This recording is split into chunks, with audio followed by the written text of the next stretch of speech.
कि भारत कल्याण योजना आपने स्टार्ट क्यों करा, इसकी प्रेरणा आपको कहाँ से मिली? एक्चुअली क्या था, जब फर्स्ट कोविड आया था तो फर्स्ट कोविड टाइम पे जो महामारी चली थी उस टाइम पे मैंने बहुत सारी चीज़ें नोट करी कि कुछ ऐसे लोग हैं जिनको खाने के लिए राशन नहीं मिल पा रहा है। तो आपके बिजनेस की अगर मैं एक सबसे बड़ी खासियत आपसे पूछना चाहूँ तो वो क्या हो सकती है? हमारे बिज़नेस की सबसे बड़ी खासियत है कि आप बिज़नेस भी करिए साथ में पुण्य भी करिए। तो मेरे यहाँ पे कोई फ्रेंचाइजी फ़ीस नहीं रहती। फ्रेंचाइजी फ़ीस रखता हूँ मैं सिर्फ 35,000। ठीक और है। वो 35,000 भी ये नहीं कहता हूँ कि मुझे दो आप।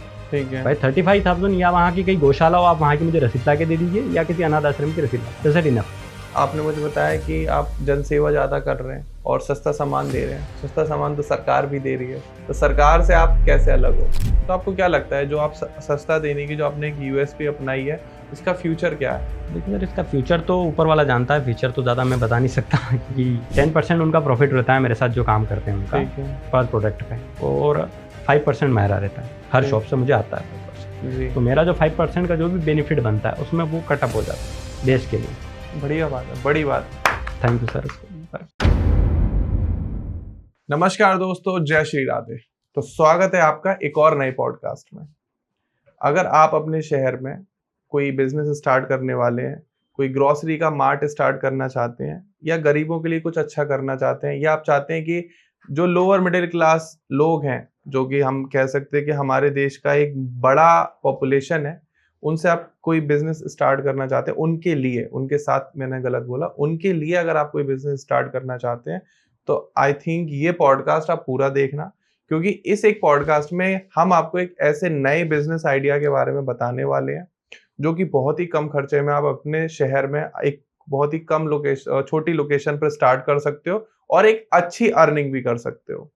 तो हम स्वागत कर रहे हैं हमारे पॉडकास्ट में ईश्वर सिंह अंजना जी का, जो कि भारत कल्याण योजना के फाउंडर हैं। नमस्कार सर, राधे राधे। कैसे हैं आप? बढ़िया, फर्स्ट क्लास जी।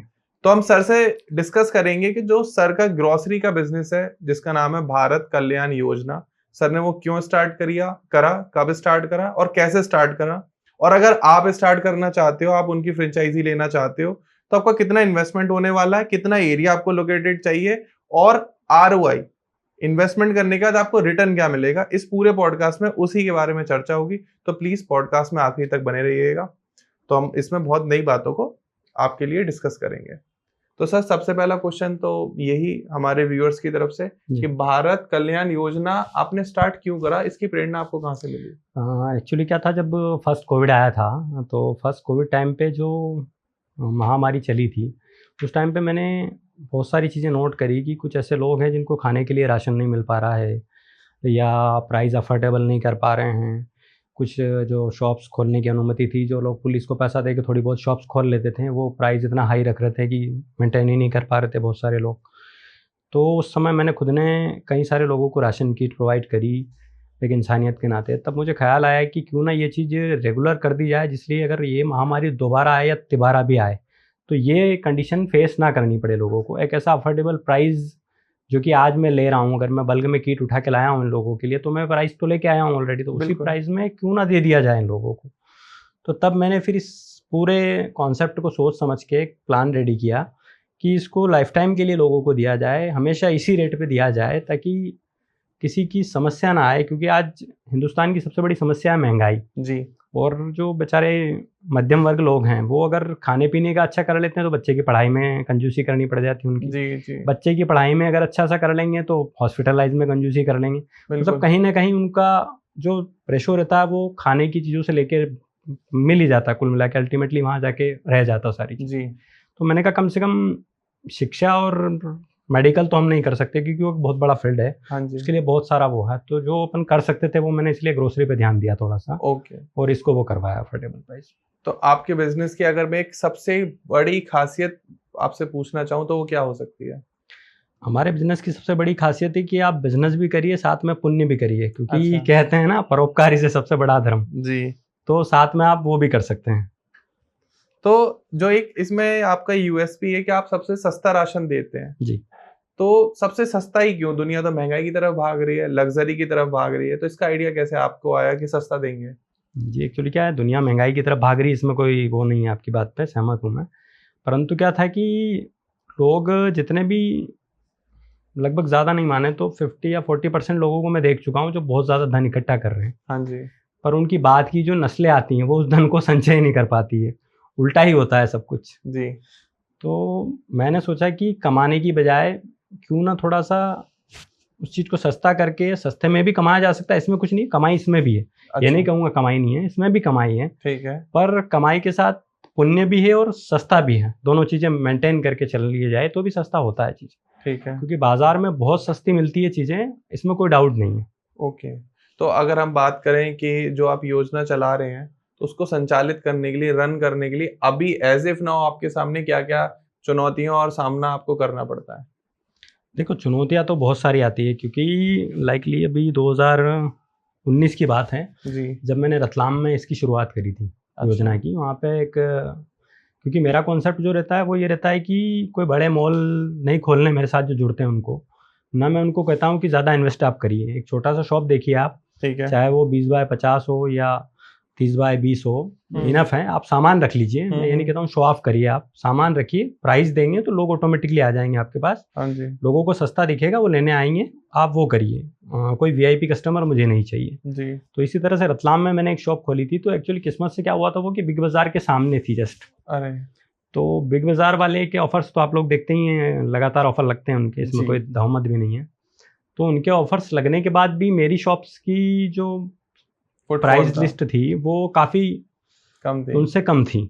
तो इसको देख के उन्होंने मेरे खिलाफ एक कंप्लेन करी थी 2019 में। अच्छा। तो रतलाम में एक एसपी थे सिद्धार्थ चौधरी जी, उनके जी। सामने कंप्लेंट्स हुई थी। तो मैं गया था उनसे मिलने भी। तो उन्होंने यही बताया, बोले एज ए गवर्नमेंट पॉलिसी आप महंगा नहीं बेच सकते। सस्ता बेचने पे कोई पॉलिसी बनी नहीं आज तक गवर्नमेंट की जो आपको सस्ता बेचने से रोक सके। जी। तो मैं सिर्फ ऐसे इंसान से मिलना चाह रहा था कि इसमें क्या प्रॉफिट है आपका, आप उसको टक्कर दे रहे हो इतनी बड़ी ब्रांड को, उसके सामने खोल के बैठ गया आपका बंदा। मैंने कहा सर मैंने प्राइस ज़्यादा नहीं लिया, अगर मेरे शॉप वाले ने लिया है तो मुझे बताइए आप। बोले नहीं प्राइस ज़्यादा नहीं है, कोई प्राइस बहुत अच्छा है, मैं खुद कुछ सामान खरीद के लाया हूँ एज ए टेस्टिंग के लिए कि कुछ नकली तो नहीं है, कुछ गड़बड़ तो नहीं है, इन चीज़ों के लिए मैंने, बाकी मैं सर्टिफाइज हुआ हूँ सारी चीज़ों से। ओके। तो आप अच्छा कर रहे हैं जो भी कर रहे हैं, तो कंप्लेन इरेज तो वैसे भी हो जाएगी क्योंकि सस्ता बेचने का कोई लिमिट नहीं दिया है गवर्नमेंट ने अब तक। महंगे के लिए रिस्ट्रिक्शन बहुत सारे हैं, जी। सस्ते के लिए कोई रिस्ट्रिक्शन नहीं है। तो क्या है कि प्रॉब्लम्स तो हमेशा आती है। बड़ी बड़ी कंपनियां जो हैं, जैसे आपके बिग बाज़ार हुआ, डी मार्ट हुआ, रिलायंस हुए, इन लोगों को कभी कभी तकलीफ होती रहती है छोटी छोटी चीज़ों से। अच्छा।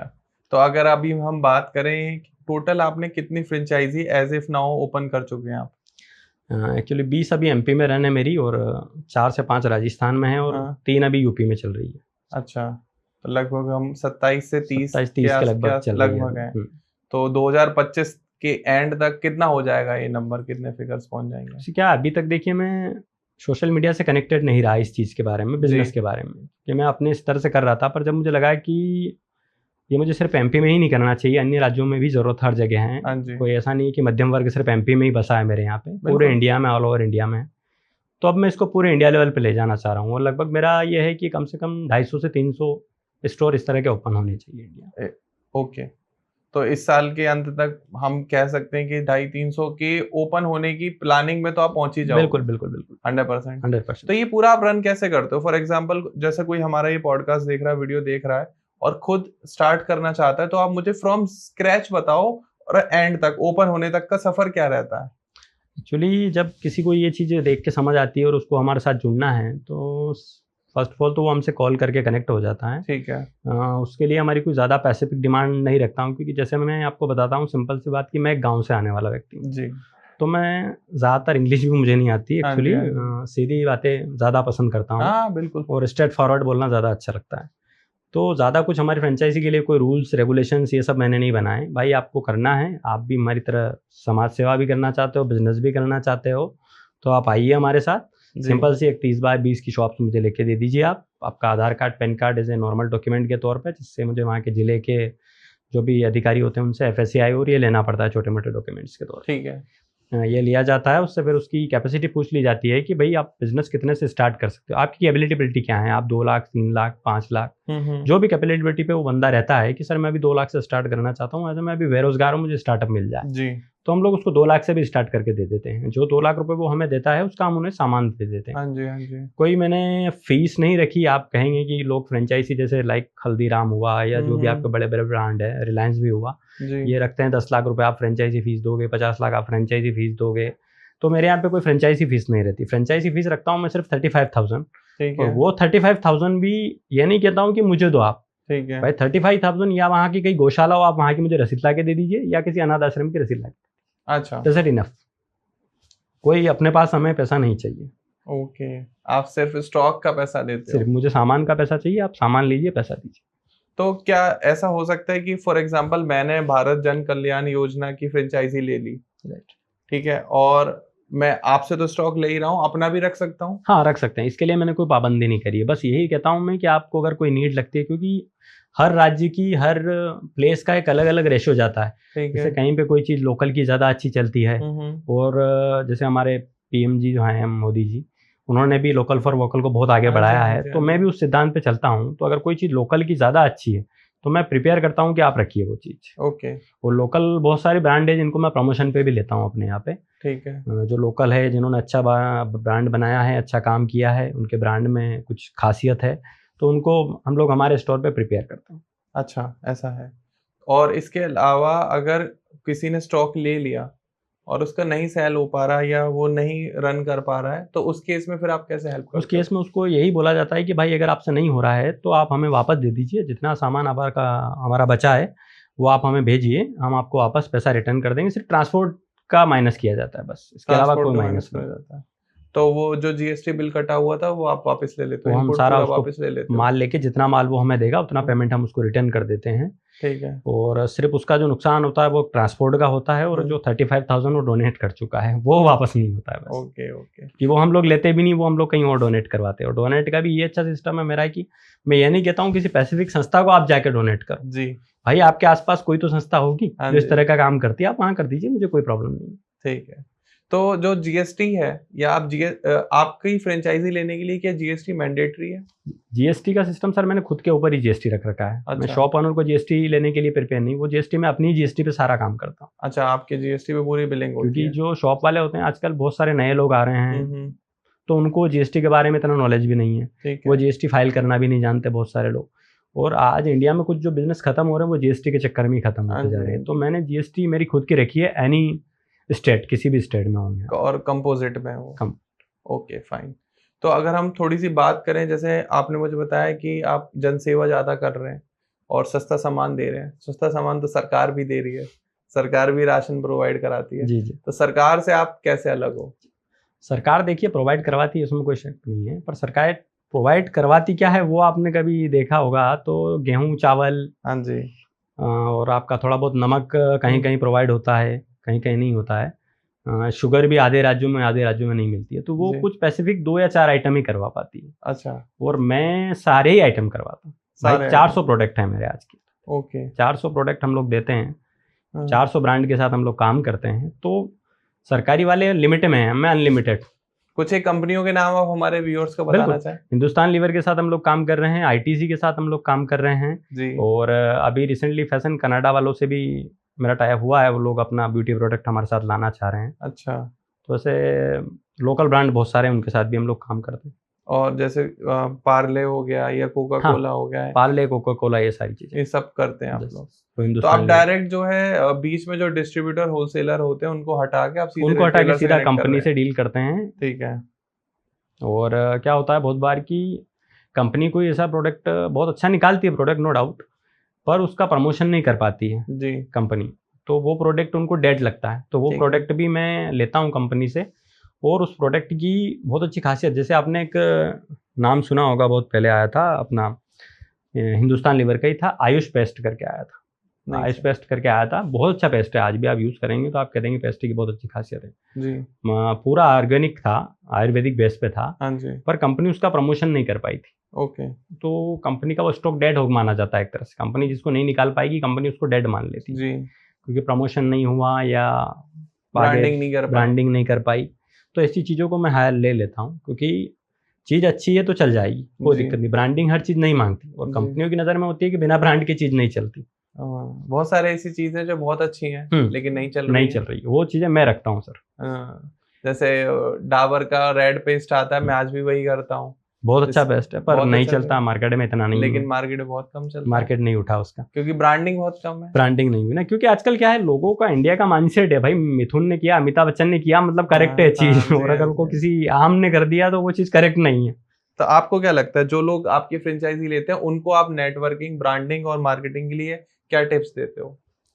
मेरा मेन मार्केटिंग का टिप यही रहता है कि भाई आप सस्ता दे रहे हो, आपकी marketing actually mouth to mouth तो हो रही है, आप अच्छा दोगे, सस्ता दोगे, माउथ टू माउथ से जो पब्लिसिटी होती है वो आपके इन सारे प्लेटफॉर्मों से अच्छी होती है।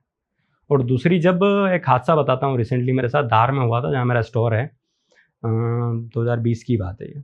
एक बूढ़ी अम्मा थी, वो करीबन 150 रुपये लेके सामान लेने गई शॉप पे, मैं वहीं बैठा था उस समय, एक्चुअली मैं किसी काम से गया हुआ था धार। तो उन्होंने क्या करा कि बोले 10 रुपये का तेल दे दीजिए, 10 रुपये का बेसन दे दीजिए, 10 रुपये की मिर्ची दे दीजिए, ऐसे करके वो चीज़ें मांग रही थी वहाँ पे। तो जो हमारा जो शॉपकीपर था वहाँ पे, उसने बोला, अम्मा ये भारत जन कल्याण की शॉप है, यहाँ 10 रुपये में बहुत ऑयल आ जाएगा, आप टेंशन मत लीजिए। हाँ जी। तो उनको हमने 100 रुपये में उनका लगभग 2 दिन का राशन सारा निकाल के दे दिया मेरे शॉपकीपर ने जी। तो उस अम्मा ने लास्ट में जो बोला, वो वर्ड सर अमेजिंग था। उसने बोले आप जीते रहो, और जिसने ये चलाया है उसके घर में कभी किसी चीज़ की कमी ना दे ऊपर वाला, क्योंकि मैं जो पैसे लेके आई थी ये मेरे 1 दिन के खाने का राशन था, आपने 2 दिन का दे दिया और 50 रुपये और बचा के दे दिए मुझे। बड़ी बात है सर। तो ये मेरे लिए बहुत बड़ी बात है, उसका आशीर्वाद आज भी काम करता है लोगों का। तो हम कह सकते हैं कि पिछड़े वर्ग या ग्रामीण एरियाज में यही एक चीज़ है जो बहुत बड़ा बदलाव लेकर आ रही है। जी बिल्कुल। तो आपको क्या लगता है, जो आप सस्ता देने की जो आपने एक यूएसपी अपनाई है, इसका फ्यूचर क्या है? देखिए सर, इसका फ्यूचर तो ऊपर वाला जानता है, फ्यूचर तो ज़्यादा मैं बता नहीं सकता क्योंकि आगा कल किसने देखा है, इज करेक्ट जी। पर यह है कि कम से कम इतना हो जाएगा कि जो लोग मेरी शॉप से ले जाते हैं, सामान ले जा रहे हैं या खरीद रहे हैं, जितनी भी परसेंटेज पब्लिक को मैं अपनी तरफ कर पाऊंगा, वो कम से कम एटलीस्ट अपने बच्चे की पढ़ाई अच्छे से करा ले। कुछ ना कुछ सेविंग सभी को, कुछ ना कुछ सेविंग सभी की बचेगी। बिल्कुल। तो आज के टाइम में जैसे महिलाओं को आगे लेके आया जा रहा है, वुमेन एम्पावरमेंट की हर जगह बात होती है, आपने अपने बिजनेस में कुछ ऐसा सेगमेंट रखा है कि जिसमें महिलाओं की कोई भूमिका हो? जी बिल्कुल रखा है। जैसे कि मैंने आपको बताया था कि मैं 35,000 डोनेट करवाता हूँ जो भी मेरे से शॉप लेता है। अगर शॉप चलाने वाली महिला है तो 35,000 की जगह उसको 5,000 डोनेट करना है। अच्छा। पूरे 30,000 बचा दिए उनके मैंने। ठीक है। प्लस महिला से ये चीज़ें मैं हमेशा कनेक्टेड रखता हूँ कि अगर आपकी कोई फ्रेंड सर्कल हैं या और भी महिलाएं जो घर पे ही मेरे मसाला पैक करके दे दे, या घर पे जो चीज़ें होममेड हो सकती है, हाँ जी। आप अपना एक एनजीओ समूह चलते ही हैं, गवर्नमेंट की योजना से बहुत सारे चलते ही हैं जी, तो उनको मैं अपना वर्क दे देता हूँ। ओके भाई आप करके मुझे दे दीजिए, मैं आगे सेल कर दूँगा। ठीक है। उसके बाद मेरी शॉप पे एक बेस्ट पार्ट ये है सर कि जितने भी आर्मी में जो लोग हैं देश के लिए, जो आज शहीद हो रहे हैं, जो देश के लिए बहुत कुछ कर रहे हैं जी, उनके लिए हमेशा से मेरा दिल वो रहा है, क्योंकि ज़्यादा नहीं तो अक्षय कुमार ने भी एक ऐप चलाई थी, 1 रुपया रोज आप शहीदों को दीजिए। हाँ जी, हाँ जी। उसमें मैंने हमेशा दिए हैं, आज भी देता हूँ। अच्छा भाई ठीक है, अच्छा है, अच्छा किया बंदे ने, नो डाउट। तो उसके लिए हमने भी ये किया है कि जितने भी मेरे स्टोर्स हैं, अगर वहाँ पे कोई शहीद परिवार के लोग जाते हैं सामान लेने के लिए, तो जो सस्ता मिल रहा है वो तो मिल ही रहा है उनको, उसमें कोई डाउट्स नहीं है। अगर वो अपना सर्टिफिकेट हमें देते हैं कि हमारे हस्बैंड शहीद हो गए हैं, सेना में इस तरह से थे, तो 50% और डिस्काउंट है सर मेरी तरफ से। अरे बाप रे। अच्छा। जो मेरी इनकम वहाँ से स्टोर से आ रही है, जो रॉयल्टी आ रही है उसमें से माइनस है। वो शॉप वाले को भी मैंने कह रखा है, भाई तू मुझे जो कमा के दे रहा है, जैसे मैं 10% उनका प्रॉफिट रहता है मेरे साथ जो काम करते हैं उनका पर प्रोडक्ट पे, और 5% मेरा रहता है, हर शॉप से मुझे आता है 5%। तो मेरा जो 5% का जो भी बेनिफिट बनता है उसमें वो कटअप हो जाता है देश के लिए। बढ़िया बात है, बड़ी बात है। थैंक यू सर उसके लिए। तो थोड़ा सा और आगे बढ़ते हैं। आपने देश के लिए बताया, आर्मी पर्सन्स के लिए बताया, महिलाओं के लिए बताया, युवाओं के लिए आप क्या कर रहे हैं? युवाओं के लिए देखो बेस्ट ऑप्शन है कहीं नौकरी करें और वही 12 से 5 वाली लाइफ या ये सारी चीज़ें जीतें। इससे अच्छा है कि खुद का बिजनेस करें। और सर ये बिजनेस कोई बुरा नहीं है, बहुत सारे लोगों की मेंटेलिटी में ये भी रहता है, युवाओं की बात बताऊँ मैं तो यार, किराना कौन करेगा, किराने का बिजनेस क्या करना है इस बिजनेस में, क्या मिलता है इस बिजनेस में, बहुत सारे युवाओं की ऐसे सोच थिंग्स है सर जी। पर मैं आपको एक छोटी सी बात बताता हूँ सर कि कहीं भी आपने भी कभी आपके मोहल्ले में या पड़ोस में किराने की एक छोटी सी शॉप भी देखी होगी आपने जी। कभी उसको किसी से पैसे उधार लेते हुए सुना या देखा है आपने? कभी नहीं, उल्टा उधार देता है। उल्टे उधार देते हैं। आप सोचिए, आप अगर वो एक छोटी सी शॉप लेके बैठा है 10x5 या 10x10 की शॉप में भी, जी। वो क्यों उधार नहीं लेता कभी किसी से? उसके सारे शौक पूरे होते हैं। और दिल्ली में भी आपको बता दूं, कई सारे छोटी छोटी शॉप्स वाले हर 2 साल 3 साल में आपको मिल जाएगा, वहां फ्लैट खरीदा, वहां फ्लैट खरीदा इन्होंने। तो प्रॉफिट बहुत है। हाँ। पर लोगों की सोच में नहीं है। युवाओं को इंकरेज करने के लिए बोलता हूँ मैं, बहुत अच्छा प्लेटफॉर्म है, आप ज्वाइन करिए एक बार। और ऑलमोस्ट हिंदुस्तान की बदकिस्मती कि उनके दिमाग की जो सोच है वो ये कि किराने में क्या मिलता है। जी। अभी हमने युवाओं के बिजनेस को लेके पूछा। एक क्वेश्चन मेरे दिमाग में अभी जस्ट क्लिक करा कि जैसे ब्लिंकिट हो गया, ज़ेप्टो हो गया, स्विगी हो गया, फ्लिपकार्ट 5 मिनट में डिलीवरी दे रहा है, तो क्विक कॉमर्स जो है बहुत जल्दी ग्रो कर रहा है इंडिया में। जिस लोकेशन पर हम बैठ के शूट कर रहे हैं, अगर आपको एक कॉफी भी मंगानी 5 मिनट में आ जाएगी। तो आपको ऐसा नहीं लगता है कि आने वाले टाइम में ये सारे क्विक कॉमर्स हमारे बिजनेस को हैम्पर कर सकते हैं? देखिए सर, हैम्पर करना इनके लिए पॉसिबिलिटी इसलिए नहीं कि जो प्राइस मैं देता हूँ वो प्राइस ये लोग नहीं दे पाते हैं, क्योंकि अगर ये प्राइस देंगे तो इतनी ई कॉमर्स की जो खर्चे हैं इनके वो अफोर्ड नहीं कर पाएंगे। दूसरा, इनके लिए मैं मानता हूँ कि आजकल लोगों को फास्ट डिलीवरी की आदत है जी। तो मेरा खुद का भी एक इसमें सेगमेंट चालू होने वाला है, जिसके तहत मैंने क्या करा है कि हम लोग घरों घर मॉल पहुँचा देंगे। अच्छा भैया, हम लोग ये नहीं कह रहे हैं कि आप शॉप पे जाइए। भाई, एक गाड़ी अभी रिसेंटली या तो महीने भर के अंदर अंदर गाजियाबाद में शुरू होने वाली है आपके जी। एक्चुअली उसके अंदर हमने सारे सामान रख दिए। जैसे आपके घर के आगे सब्जी की थैला आया, आपने सब्जी ली, पसंद किया क्या खरीदना है क्या नहीं खरीदना, ऐसे उसके अंदर से आपको जो चाहिए ले लीजिए, प्राइस वही जो हमने बताया। अच्छा, आपके घर के बाहर रोज आएगी, आप वहीं से सामान ले लीजिए। अब आप बोलिए ब्लिंकिट सर्विस देगा कि हम देंगे? ब्लिंकिट को आपको ऑर्डर करना पड़ेगा, चीज क्या आ गई पता नहीं है ना। आपने ऑर्डर किया चावल, अब चावल वहां से जो आए वो आपको रखना ही है जी। ऑप्शन नहीं है, आप चेंज कर सकते हैं। पर मेरे पास ऑप्शन के साथ जाएंगे हम लोग। भाई, आपको 4 चावल की कैटेगरी है, आपको जो पसंद आए वो लीजिए ना। अच्छा, मतलब आपने क्या करा, एक पूरी गाड़ी लेके उसको एक ग्रोसरी स्टोर ही डिजाइन कर दिया। ग्रोसरी स्टोर हर घर के आगे जाया करेगा, जिसको जो लेना है ले लो, ले लीजिए। क्या बात है सर। तो आपकी इस योजना का जो लाभ है वो पूरे देश में लिया जा सकता है या कुछ चुनिंदा इलाकों पर ही आपने डिसाइड किया हुआ है? भारत जन कल्याण योजना की फ्रेंचाइजी हम सिर्फ इन लोकेशन पर देंगे? नहीं, एक्चुअली हम पूरे इंडिया के लिए काम कर रहा हूँ सर। ओके। मैं पूरे इंडिया में चाहता हूँ कि ये पूरे इंडिया चले। तो यहाँ पर एक क्वेश्चन आता है कि समाज सेवा करने का ही रास्ता क्यों चुना? और भी तरीके समाज सेवा करने के, सिर्फ यही क्यों? तरीके बहुत सारे, आपका कहना भी गलत नहीं है, बहुत सारे तरीके हैं, पर हर तरीके में कहीं ना कहीं कोई प्लस माइनस आता ही है हर तरीके में। और ये तरीका एक ऐसा लगा कि जिससे समाज सेवा भी हो जाएगी, मेरा घर भी चल जाएगा और 2-4 लोगों के घर और चल जाएंगे। अगर मैं खाली समाज सेवा करने चला गया तो मैं अपना घर नहीं चला पाऊंगा सर जी। इसलिए क्या, इसके तहत मेरे साथ जुड़िए, समाज सेवा भी करिए, खुद का घर भी चलाइए। ऐसा कोई पल इस बिजनेस को करते टाइम जो आपको बहुत भावुक कर देता हो? देखिए, रिसेंटली तो अभी थोड़ी देर पहले मैंने आपको धार का बताया ही है। उसके अलावा जब कोविड का टाइम चल रहा था, सेकंड वाले कोविड का टाइम, और जब सारी चीज़ें एक तरह से बहुत महंगी हो गई थी, सेकंड कोविड में बहुत ज़्यादा लूटमारी चल रही थी। सेकंड कोविड की बात बताऊँ आपको तो मेरे मित्र एक अभिषेक पाठक जी, वो उनका प्लान था कि जो भी रास्ते से जा रहे हैं उन लोगों को खाना खिलाया जाए या कुछ सेवा कर दी जाए। तो ऐसे टाइम पे मैंने उनसे कंसल्ट किया कि ठीक है, आप ये कर रहे हैं, करिए। इसी टाइम से मेरी तरफ से राशन की किटें यहाँ प्रोवाइड करवा रहा हूँ, जिसकी प्राइस मिनिमम नॉर्मल स्टोर से भी अगर कोई बंदा लेता है तो वो 1200 रुपये की किट बन रही थी। वही हमने उनको उस समय 500 रुपये में प्रोवाइड करवाई थी। तो यहाँ का था, अपने मेरठ के आसपास की थे, कोई फैमिलीज थी पूरी, वो भी इसी तरह से जा रही थी। तो उनने वो प्रोडक्ट्स लेते ही जो वर्ड बोले हैं कि सर आज की हालत में ये मुझे 25-30 कीटें दे दो। मैंने कहा सर 25-30 तो नहीं दे पाऊँगा, हाँ आगे अगर हुआ तो मैं कोशिश करूँगा कि आप तक पहुँचाऊँ चीज़, या आप हमसे कनेक्ट करिएगा तो कुरियर करवा दूंगा सर, पर अभी मेरे पास जो कैपेबिलिटी है मैं और भी लोगों को देना चाह रहा हूँ। बोले भैया, मेरे पास खाने की समस्या बहुत ज़्यादा है और पैसे इतने हैं कि या तो मैं डॉक्टर के लिए बचा के सेविंग रखूँ, क्योंकि कोविड के टाइम पे सबसे महत्वपूर्ण जो चीज़ थी वो पैसा था सर। मानिए ना मानिए, उस समय ना प्रॉपर्टी काम आ रही थी किसी की, ना कोई और सेविंग काम आ रही थी, सिर्फ एक ही सेविंग थी, कैश। बिल्कुल वही काम आ रहा था हर हॉस्पिटल में, और कोई चीज़ काम नहीं आ रही थी। तो उस टाइम पे लोगों ने जो आशीर्वाद दिए, जो चीज़ें मुझे करी हैं, तो ये मानता हूँ मेरे लिए इज ए गॉड ब्लेसिंग थी वो, या कह सकते हैं कि ऊपर वाले का साक्षात आशीर्वाद था। तो वो ऐसे कुछ पल थे जो लोग रोते हुए दुआएं दे जाते हैं, वो बड़ी दिल को हार्ट टचिंग हो जाती है। नहीं, ये एक जो आप समाज सेवा कर रहे हो और सस्ते में लोगों को पहुँचा रहे हो, ये तो अपने आप में एक, मैं कह सकता हूँ कि ब्लेसिंग्स हैं जो आप लोगों से ले रहे हो। पैसा तो सब यहीं रह जाना है, साथ तो ब्लेसिंग्स जानी है। ब्लेसिंग ही आनी है। तो लेकिन एक यहाँ सर टेक्निकल क्वेश्चन है, प्लीज डोंट माइंड। जो आप राशन की किट प्रोवाइड करा रहे थे सेकंड वेव में 500 में, क्या आप उसमें कुछ प्रॉफिट कमा रहे थे या सिर्फ आप कॉस्ट टू कॉस्ट दे रहे थे?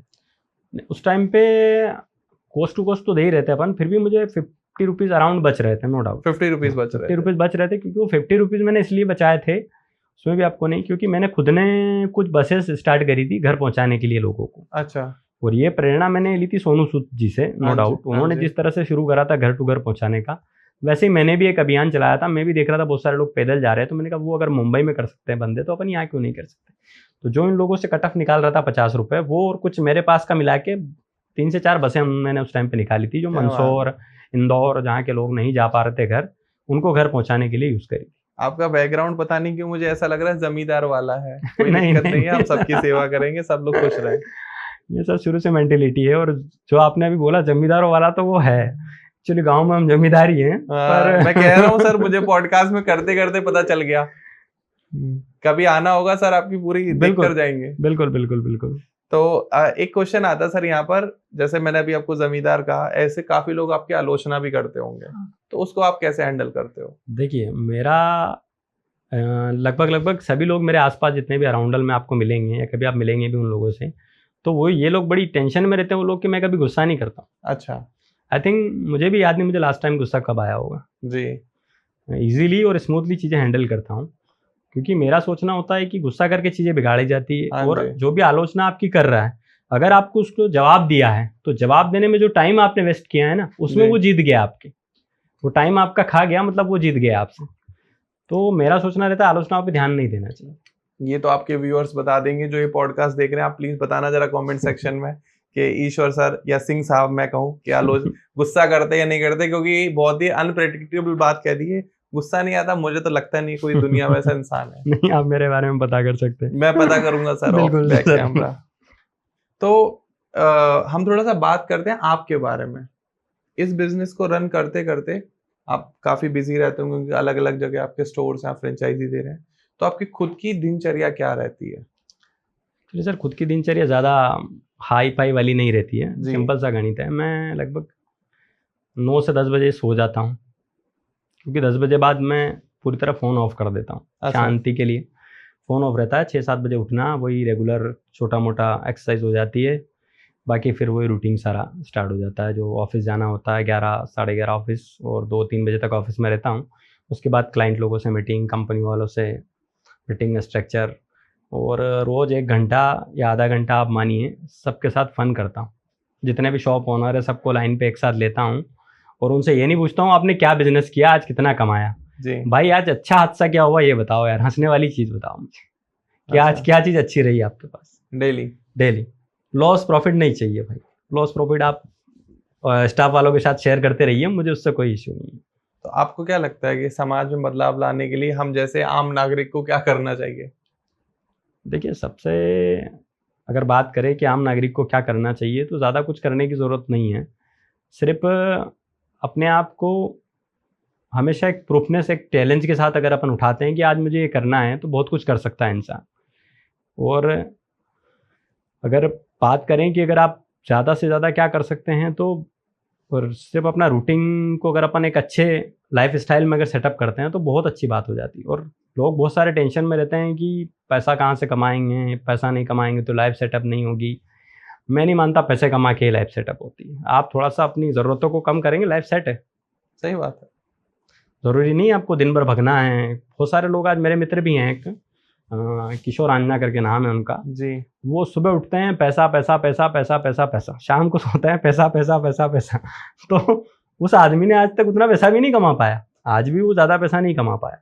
और वो मुझे बुधवार बोलता, बोले भाई तू न तो पैसा पैसा बोलता है फिर भी पैसा कमाता। मैंने कहा देखो, लक्ष्मी जी अपने हिंदू धर्म में हम मानते हैं कि ऊपर वाले की बड़ी असीम कृपा होती है अपने ऊपर। सबसे पहले तो ये बड़ी अच्छी बात है कि मुझे हमेशा इस चीज़ पे गर्व रहा है सर, कि मैं हिंदू हूँ और महादेव का असीम कृपा मुझ पर हमेशा बनी रही है जी।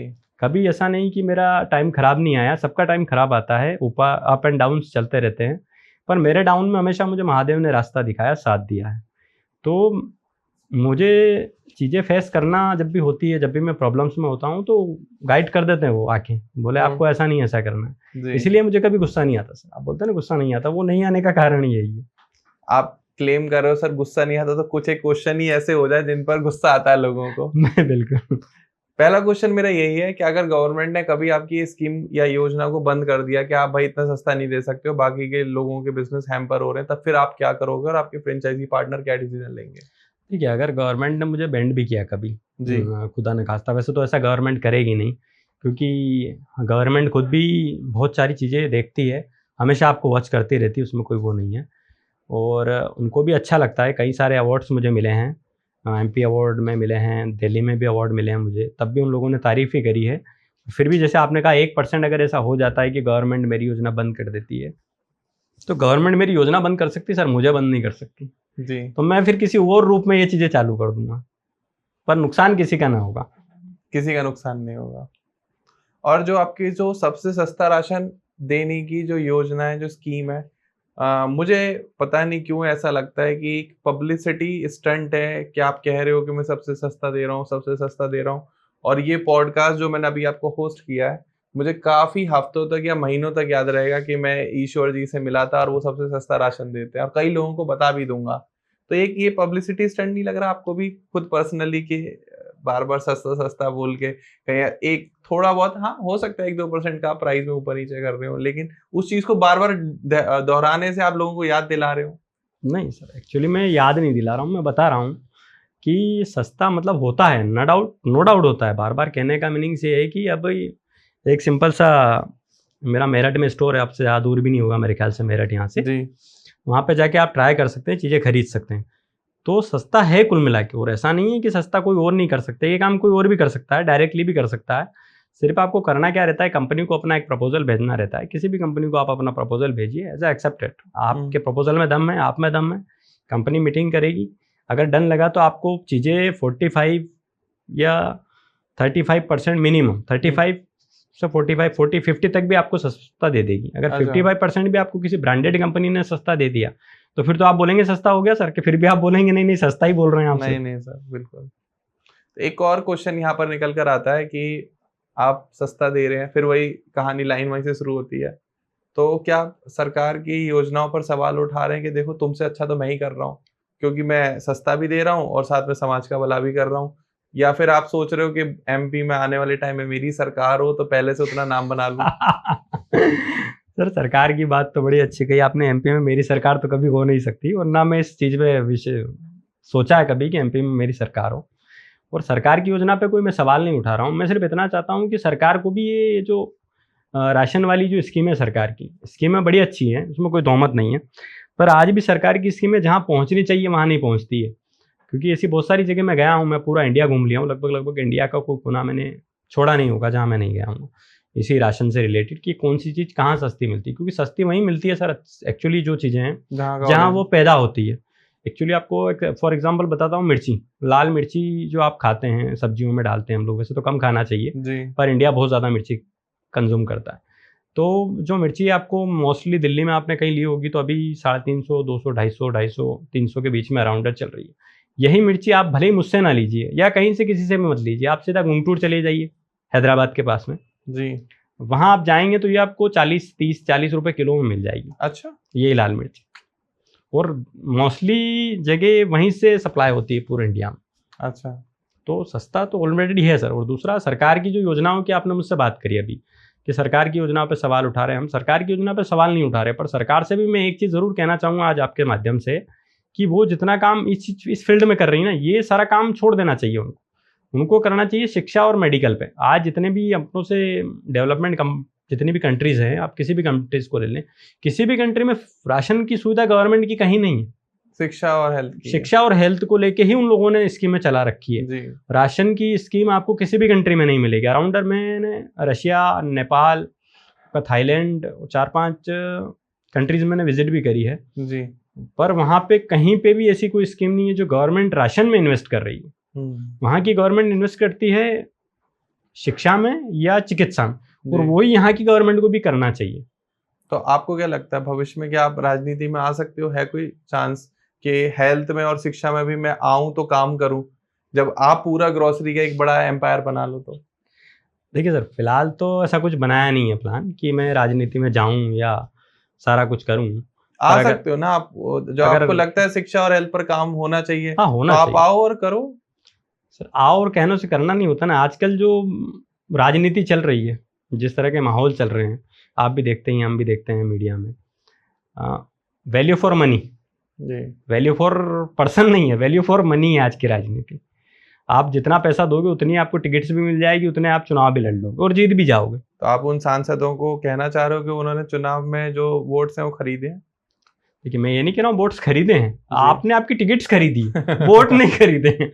आपने आपकी टिकट्स खरीदी होगी कहीं से न कहीं से। बीजेपी टिकट्स बेचती है सांसदों को और विधायकों को? अब ये आप पर्सनली किसी पार्टी के बारे में सवाल नहीं कर सकता था। अभी उन्हीं की उसका सरकार है आंसर आपके नहीं- एमपी में, इसीलिए पूछ उसका रहा हूँ। आंसर नहीं दे सकता मैं, जी। क्योंकि एक्चुअली क्या है कि वो फिर पर्सनली हो जाती है कुछ चीजें। पर जो सारे हो रहा है, विधायकों को प्लीज टैग कर देना जिनके हमने अभी पॉडकास्ट किए हैं, सांसदों को। सर कह रहे हैं कि आप टिकट खरीदते हैं।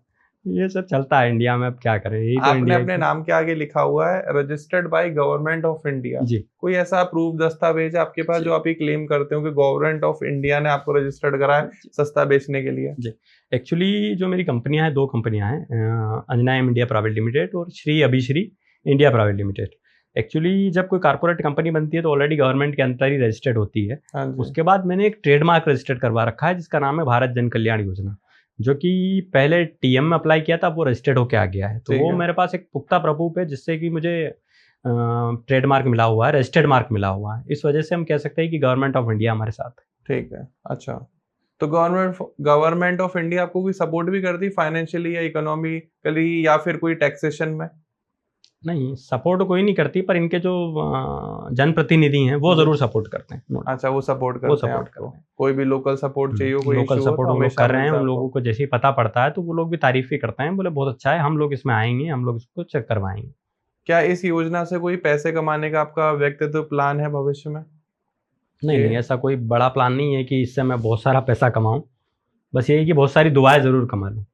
अब अगर जैसे आपने कहा कि लोकल प्रतिनिधि बड़ा आपका सपोर्ट करते हैं, कभी वो आपका अगर जांच करने बैठ जाए तो सारे डॉक्यूमेंट्स आपने प्रिपेयर करे हुए हैं? बिल्कुल बिल्कुल, हर स्टोर में मेरा ये सिद्धांत रहता है कि मेरे जितने भी स्टोर्स रहते हैं, बहुत सारे लोग हाइड करते हैं। जैसे मैं आपको सिंपल सी 1-2 स्टोर, बिग बाजार वैसे आज तो बंद हो गया है तो कोई बात उनकी आएगी नहीं। अब बिग बाजार के आप वहाँ जाएंगे और खड़े हो जाएंगे अगर कि मुझे डॉक्यूमेंट्स दो, तो वो लोग नहीं देते हैं। वो लोग जी। बोलते हैं सर ऊपर से आप ले लीजिए। जी। मैंने ये सिस्टम भी नहीं रखा कि आप ऊपर से ले लीजिए। मेरे जितने स्टोर होते हैं मैं उनको एक फाइल पूरी डॉक्यूमेंट्स की प्रोवाइड करवाता हूँ। भाई कोई भी आ जाए मुझे कॉल मत करना, ये सारे उनको दे देना सर कि सर ये सारे ले जाइए, इसमें फिर भी कोई कमी आ जाती है आपके लिए तो Ishwar Singh Anjana is a most responsibly person, क्योंकि मैंने किसी शॉप ओनर को पर्सन नहीं बनवाया।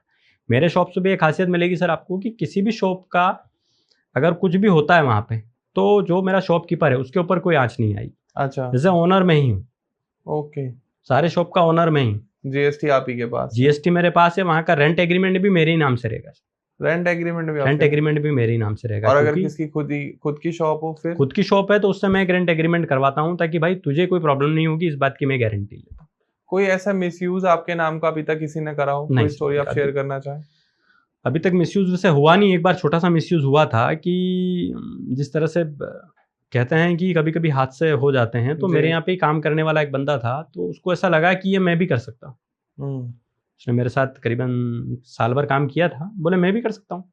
क्या करते हैं ये लोग, सीधा तो है इधर से सामान ला के इधर देना, मैं भी कर सकता हूँ। जी। तो उसने रिसेंटली मुझसे अलग होके यूपी में ही, मेरठ में, यूपी में कहीं और भी नहीं, मेरठ में आके, उसका कोई रिलेशन वाले थे मेरठ में, तो यहीं पे उनके साथ रह के उसने खुद ने ये योजना अलग से चालू कर दी। जी। और चालू करने में तो बंदे ने कर दी, कोई इशू था नहीं। और घर से एक्चुअली जैसे आपने कहा और सही भी कहा था आपने जमींदार वाली बात, तो उसने उसके फादर को बोला कि बोले सर को कुछ पैसों की नीड है। तो ऊपर वाले के आशीर्वाद से हमारे गांव के आसपास कहीं भी अगर कोई बोल देगा कि ईश्वर जी को पेमेंट की नीड है तो कोई भी फैमिली बोलेगी ले जाके दे दो अभी आप। लाइक अपने साउथ की मूवियाँ देखी होगी, वैसा सिस्टम है गाँव में, बहुत अच्छा सिस्टम है नो डाउट। तो वो वाला सिस्टम होता था। उसकी फैमिलीज ने, बड़ा मुझे उस चीज़ का अफसोस भी होता है, बिना मुझे कॉल किए अपने लड़के के कहने पे सिर्फ, जबकि मैंने ऐसा कुछ कहा भी नहीं था, ऐसी कोई बात भी नहीं हुई थी मेरी, उनकी 2 बीघा जमीन बेच के पैसे उसको दे। अरे बाप रे। बोले ये ले जाके सर को दे दें, सर प्रॉब्लम में है। उसने वो पैसे लिए, वो पैसा सीधा यहाँ मेरठ में अपने फ्रेंड के साथ मिलके इन्वेस्ट करके एक शॉप खड़ा करने का पूरा ढांचा तैयार कर लिया, और फेल हो गया, कर नहीं पाया, तो पैसा सारा डूब गया सर। जब सारा पैसा डूब गया सर, तब भी उसने उसकी फैमिली को सच्चाई नहीं बताई। इनफैक्ट हुआ क्या कि उसके फादर मेरे यहाँ पे ड्राइवर रहे हैं पहले, तो जब वो बूढ़े हो गए तो ड्राइवरी छोड़ दी थी। पर मेरा एक सिस्टम आज भी मैंने बना रखा है, जब भी दिवाली होती है मैं जितने मेरे पुराने एम्प्लॉयज़ हैं, नए एम्प्लॉयज़, उन सबके घर जाता हूँ। सिंपल सी सर बाइक उठाता हूँ, गाँव से निकल जाता हूँ सबके पास घूमने फिरने, कोई गाड़ी का ज़्यादा शौक भी नहीं रखता जी। तो उनके घर जब मैं गया तो उन्होंने बोला कि सर अभी आप ठीक हो। उन्होंने जो पेमेंट दिया ये कभी नहीं पूछा मुझसे कि हमने पेमेंट दिया, सर आप ठीक हो। मैंने कहा हाँ मैं ठीक हूँ, क्या हुआ अंकल मुझे। जबकि वो लोग थोड़ा सा गांव में चलता है कास्ट वाइज सिस्टम, आज भी चलता है रिलीजन सिस्टम, तो उन लोगों का थोड़ा नीचे बैठना, ये सारी चीज़ें, तो मैंने सारी चीज़ें उनसे तोड़वाई है, बहुत सारे लोगों से तोड़वा दी ये चीज़ें आज भी। तो जब उन्होंने मुझे बताया कि हमने आपके लिए ऐसा ऐसा किया, मेरे लाख पूछने के बाद तो उन्होंने चीज़ें बताई है, तो जब मुझे सारी चीज़ें मालूम पड़ी तो बहुत अफसोस हुआ, क्योंकि उनके घर की कंडीशन बहुत ख़राब चल रही थी उस समय, और उनकी एक बेटी की शादी भी थी। तो उनके मन में ये नहीं था कि मुझसे पैसे वापस लें, पर वो ये कि कैसे कहें इनसे कि हमें पैसों की नीड है, शादी करनी है बेटी जी। पर उन्होंने कुछ ऐसी चीज़ें बताई जिससे मुझे ही खुद ही ये हुआ कि मैंने कहा क्या हुआ, आप खुल के नहीं बता पा रहे हैं, कुछ चीज़ें मुझे डिस्प्यूट लग रही है। तो फिर उनकी जो वाइफ थी, हमारे जो मित्र हैं उनकी, उन्होंने मुझे रो रो के सारी बात बताई। तो मैंने कहा कब हुआ ये? बोले सर करीबन 9-10 महीने हो गए, हमने पैसे दिए थे, ऐसे ऐसा आपके नाम से ले गया। मैंने तुरंत उनके बालक को फ़ोन लगाया, तो उनका बालक फ़ोन उठाया, बोले हाँ बोलिए सर। मैंने कहा मैंने आपसे पैसे कब मंगाए सर, कब हुआ ये? बोले नहीं आपने नहीं मंगाया। मैंने कब कहा आपने मंगाया, जबकि मैंने स्पीकर पे घर पे ही उनके फ़ोन पे बात करी उससे। तो जैसे उसके पापा को रहा नहीं गया, उनके पापा ने बोल दिया, बोले तू यही कह के तो पैसा ले गया हमसे। बोले मुझे अपना बिजनेस स्टार्ट करना था, आप वैसे तो हमें तो देते नहीं हो, इनके नाम से तो कोई भी दे देता आगे पीस के, इसलिए मैं ले गया था। तो हाँ मेरा मिसयूज़ हुआ था, और उसकी शादी लड़की की फिर हमने कराई, नो डाउट, पापा से परमिशन लेके शादी करवाई, सब कुछ हुआ, फेल हुआ है, पर वो बहुत गलत हुआ था। वो हादसा उस आदमी को अंदर ही अंदर खाया जा रहा था, उन पेरेंट्स को, पर उन्होंने मुझसे कही नहीं थी। तो मुझे लगा ये बहुत मिसयूज़ हुआ। उसके बाद मैंने एक टीवी में वो छोटा सा चैनलों में विज्ञप्ति भी जारी करी थी कि मेरे नाम से कोई किसी प्रकार का पैसा लेने आए, क्योंकि ये तो एक छोटा सा हादसा था, पर मुझे ऊपर वाले का एक इशारा हो सकता है कि भाई बड़ा भी हो सकता है। तो हमने उस टाइम पे एक विज्ञप्ति भी निकाल के मीडिया में सारी जगह सर्कुलर भी करवाया था, क्योंकि उसने फिर क्या करा था, यूपी में और लोगों से पैसा लेना शुरू कर दिया था मेरे नाम से। बोले हम ये योजना आपको दिलवाएंगे, आप इसमें इन्वेस्ट करिए, इस योजना के जो सर हैं, ये मेरे साथ फोटो है उनका, देख लीजिए आप। और जब वो लोग देखते थे, समझते थे, तो एग्री हो जाता था पर्सन, क्योंकि उनको लगता था कि लग क्या रहा है, जो दे रहे हैं उसका सामान आ रहा है, लग तो कुछ रहा नहीं है अपना। और फ्रेंचाइजी के नाम पर पैसे ले लिया, फ्रेंचाइजी के नाम से पैसे ले लिए जाते थे। तो आज आप सभी लोगों ने देखा कि ईश्वर सर के नाम से किस तरीके से फ्रॉड कर रहे हैं कुछ लोग। तो आप सब लोग भी ध्यान रखिए, सजग रहिए। अगर कोई भी आपको ऐसा लोग मिसगाइड कर रहे हैं, या सर का नाम लेके आपको फ्रेंचाइजी बताने के नाम पर, या फिर पैसा मांग रहे हैं कि आप हमें पेमेंट करा दो, हम सर से आपका कोऑर्डिनेट करा देंगे, तो स्क्रीन पर अभी सर की कंपनी का नंबर आ रहा है, साथ में आपको डिस्क्रिप्शन में भी पूरा नाम, नंबर, ईमेल, एड्रेस सब कुछ मिल जाएगा। आप हमेशा पहले डायरेक्ट कंपनी में कांटेक्ट करें, अगर सर अप्रूव करते हैं तो ही पेमेंट करें, और अगर कौन कॉल नहीं उठ पा रहा है या नंबर नहीं लग रहा है तो आप प्लीज अपने पैसे को बचा के रखें। और उन सभी लोगों को ये वीडियो जरूर शेयर करें जो ये वीडियो देख रहे हैं और ईश्वर सर के नाम पर जिनसे पेमेंट मांगी गई है, या आपको लगता है कि हाल फिलहाल में सर के नाम से और भी कोई ऐसा कुछ स्टार्ट कर रहा है और सर को पता नहीं चल पा रहा, तो प्लीज कमेंट सेक्शन में भी आके इन्फॉर्म करो, सो दैट कि अवेयरनेस बैठे इस बारे में। क्योंकि हमारे नाम पर, जैसे हमारी भी वीडियोस हैं सर, बहुत सारे लोग क्या करते हैं अपनी स्टोरीज पे और यूट्यूब चैनल पे चला देते हैं, उसको अपना नंबर डाल देंगे कि कुछ भी प्रमोशन कराना हो ये देखिए हमारे चैनल पे आइए, और फोन से पैसे ले लेंगे। बहुत शैतान लोग हैं आज के टाइम में। अरे सर एक्चुअली मेरे बारे में भी बहुत सारे लोगों से ऐसा कह के भी पैसे लिए जाते थे कभी कभी, कि ईश्वर सर के पास टाइम नहीं, उनसे कोई मिल नहीं सकता है, बड़े हाई फाई व्यक्ति है, बिजनेस पर्सन है, थोड़ा सा मिलने में समय लगता है।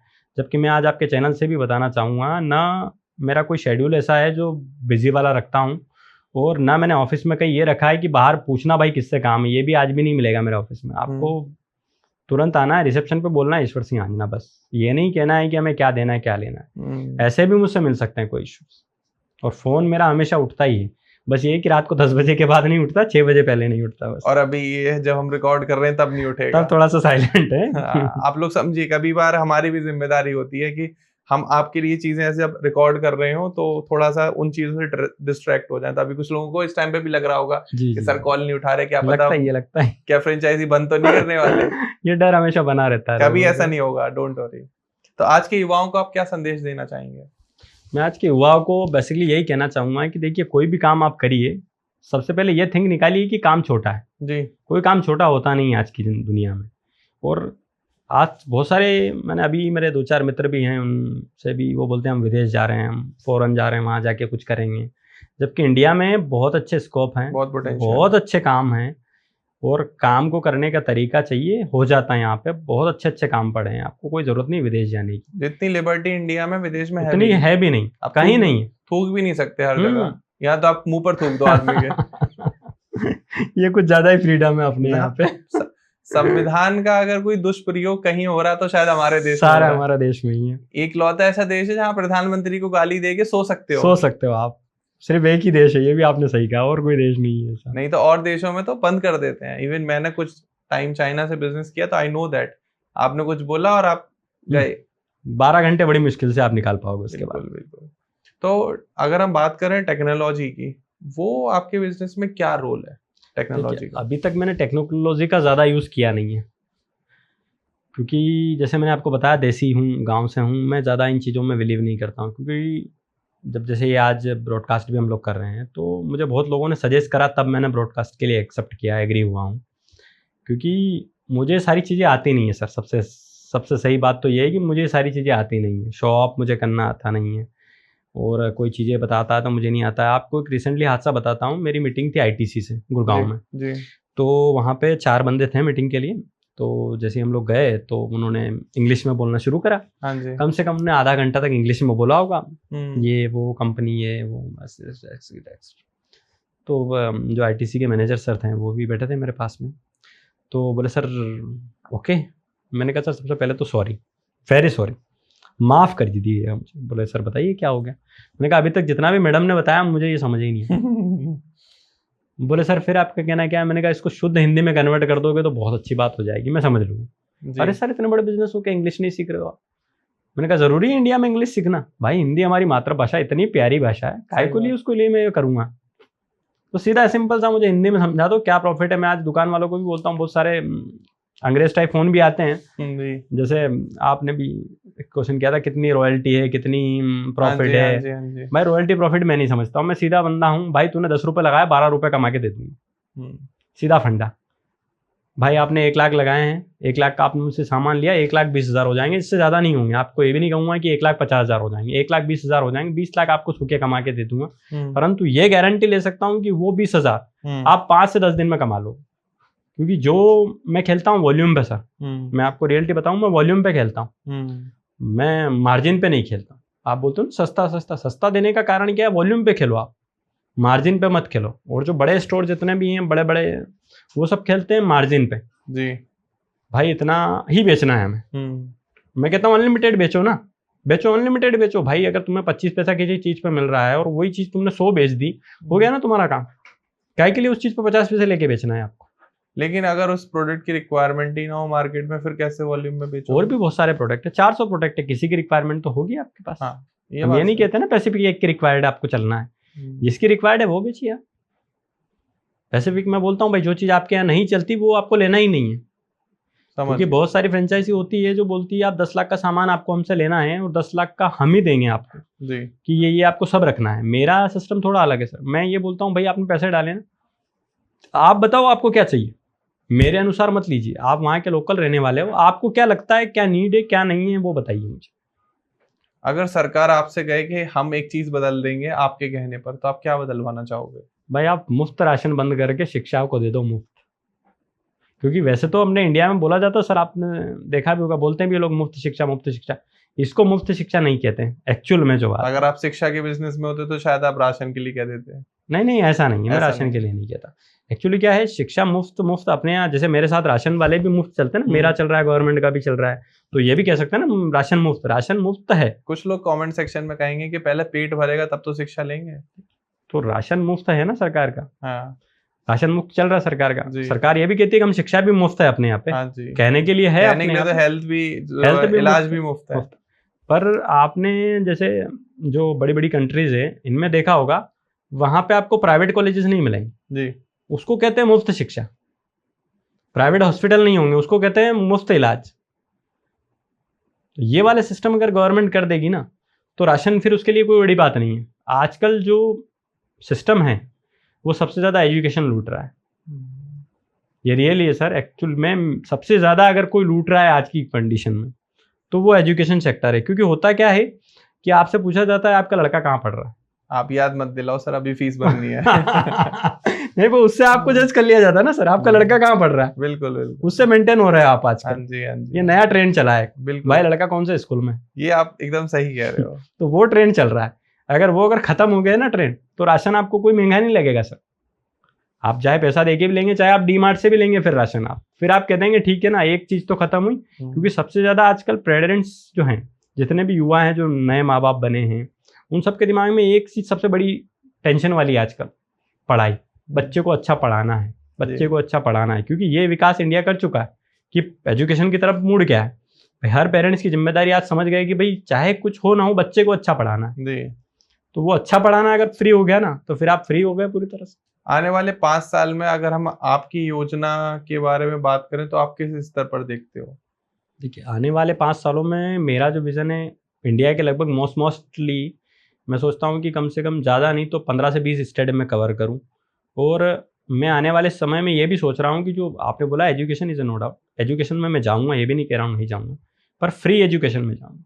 फ्री एजुकेशन, और वही प्राइवेट सेक्टर की पढ़ाई फ्री में करवाओ आप। पर एक छोटा सा कंडीशन उसमें डालना पड़ेगा कि जहाँ जहाँ मेरी शॉप है, क्योंकि जो रेवेन्यू अभी मैं कमा रहा हूँ मैं उसको और माइनस करने वाला हूँ। भाई अभी 5% दे रहे हो मुझे, इसको भी कम कर दो, 2% रख दो, बहुत है मेरे। वॉल्यूम बढ़ेगा, वॉल्यूम पे खेलता हूँ। तो आपका सपना क्या है अगर हम बात करें व्यक्तित्व और सामाजिक रूप से? यही सपना है आपका कि एजुकेशन और हेल्थ और राशन सभी के लिए अफोर्डेबल हो जाए? अफोर्डेबल हो जाए बस। सबको एक ऐसा प्राइस लगे जिससे उसकी सोचना ना पड़े उसको कि आज मैं मूवी देखने जा सकता हूँ कि नहीं जा सकता हूँ फैमिली के साथ। सही बात है। तो दोस्तों आपने इस पॉडकास्ट में देखा कि ईश्वर सर ने किसी भी क्वेश्चन का, मुझे ऐसा नहीं लगता कि आंसर देने से पहले सोचा हो या गुस्सा करा हो। सबसे इम्पोर्टेंट सर की यूएसपी है, सर को क्रोध नहीं आता। वो हर इंसान की अंदर धीरे धीरे इम्प्लीमेंट करना चाहिए, आप सभी को भी करना चाहिए, मुझे भी करना चाहिए। तो अगर आपको भारत जन कल्याण योजना से जुड़ना है तो सर का स्क्रीन पर आपको कॉन्टैक्ट डिटेल्स आ रही होंगी, डिस्क्रिप्शन में भी मिल जाएंगी। आप सर की फ्रेंचाइजी ले सकते हो, बात कर सकते हो, रॉयल्टी क्या है, कितना मार्जिन रहता है, वो सारे आप सवाल बिल्कुल फिर से पूछिएगा, कोई समस्या नहीं है। इस पॉडकास्ट में भी हमने कोशिश करी है कि आपके हर एक सवाल का आंसर हम दे पाएं। अगर आपको लगता है कि हमने कोई बात गलत कर दी है, कोई मिसगाइड कर दिया है, या गलत कमिटमेंट कर दिया है, या गलत कमेंट कर दिया है, चाहे सरकार पर हो चाहे हमारे जो भारत के प्रतिनिधि हैं उन पर कर दिया, तो प्लीज हमें माफ कर देना। और इस वीडियो को आखिरी तक देखने के लिए आप सभी लोगों का तहे दिल से शुक्रिया कि आपने अपना कीमती समय हमें दिया। एंड ईश्वर सर बहुत बहुत शुक्रिया कि आप यहाँ आए, आपने हमारे दर्शकों को एक नई योजना के से अंतर्गत कराया जो बहुत ही कम लोग आज के इस वर्ल्ड में कर रहे हैं, जो मनी माइंडेड है आज के टाइम में। मेरी और हमारी पूरी टीम की शुभकामनाएं है कि आपका बिजनेस दिन पे दिन बढ़ता चला जाए। Thank you sir. आप लोग भी बताइएगा कि इस पॉडकास्ट में आपको क्या अच्छा लगा। फिर मिलते हैं एक नए पॉडकास्ट में, तब तक के लिए आप सभी लोग अपने घर में मस्त रहें, स्वस्थ रहें। जय श्री राधे। जय श्री राम।